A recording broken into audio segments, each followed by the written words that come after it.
Jake Tapper admits Trump could win if election were tomorrow. He says begrudgingly.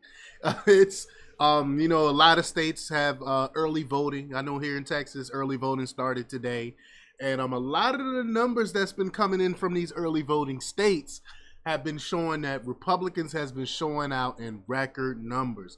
Normally Democrats will come in with the early voting, and then the Republicans will come in later on election day.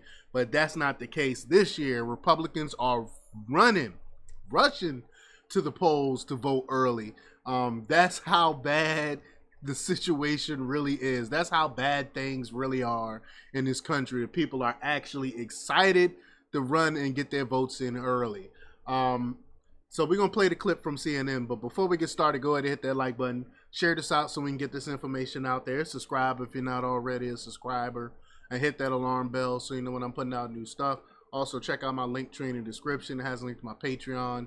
That's where I talk about things that I can't talk about here. There's also a link to my Instagram and my X account, so follow me there as well. All right, so let's talk about this news. Now, this comes from the Daily Caller, from Haley Gomez, and she reports that CNN's Jake Tapper admitted Monday that former President Donald Trump could potentially win the 2024 presidential race if it were held tomorrow, based on data from prominent pollster Nate Silver. Democrats are growing increasingly concerned as November approaches, with polls and pundits warning that Vice President Kamala Harris is falling behind with key voting blocs such as black men and Hispanics.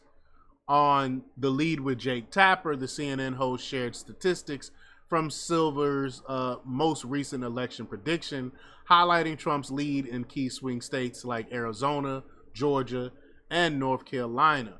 So let's get right to this clip here. Here we go. Let's also take a look at where the state of the race is right now, and I could do this with the Real Clear Politics average or a CNN's average or whatever. But just looking today, I went to Nate Silver's Silver Bullet Substack, and he has Trump slightly up in Arizona, Georgia, North Carolina, Harris slightly up in Michigan, Nevada, Wisconsin, and they're tied in Pennsylvania. If that were to be the result tomorrow, that's basically a Trump win. I mean, ultimately, because she needs the 3 blue wall states plus Nevada, and she doesn't have them right now. Are you worried about where the state of the race is right this second? Just be honest. Yeah. Yeah. I mean, who is it? Right. I mean, are you human if you think you know? Sell me the crystal ball that you might have if you actually think you know what's going to happen in this election. But I will say, I have always been skeptical of polls, and I fundamentally believe that this election cycle will be the last time that. Now she's skeptical of polls. They've been quoting polls for how long, and now all of a sudden the polls aren't going their way. She's skeptical of polls.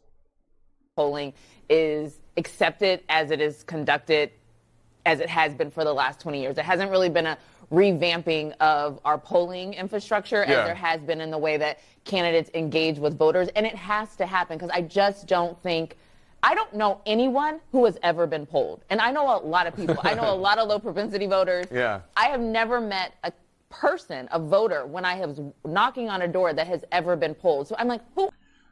I do agree with that, though. I don't think I've ever met anyone that has ever actually been polled before. I do agree with her on that. So who are these people that they're polling?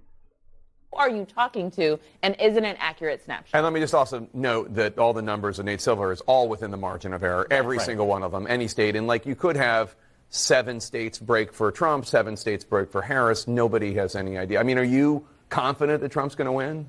Oh, I'm not predicting. I'm more confident. I won't rest until after it's over with. But right. I mean, he's ahead by considerable margins where he was in 16 and in 20 in all the battleground states. And so, since he also has a history of underperforming in the polls, I think that gives me greater confidence. And when I look at the early voting numbers, the voter registration numbers, all those are trending in the right direction. And the big question, of course, is are the polls and the poll inaccuracies, are they going to mirror what we saw in 2020? Which would help Trump, or are they going to mirror what we saw in 2022, which would help Harris?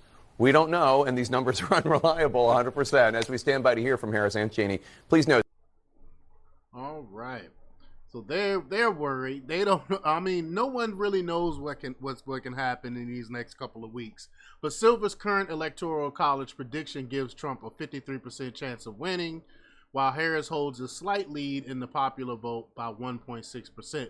Additionally, polling averages from Real Clear Politics recently showed the former president leading by 0.8 points, with a 48.3% support across 7 key battleground states, compared to Harris' 47.5. But y'all let me know what y'all think about this. Leave your comments down below. Like, share, and subscribe. And check out jjthepsychotherapist.com for the latest in news. Until next time, peace.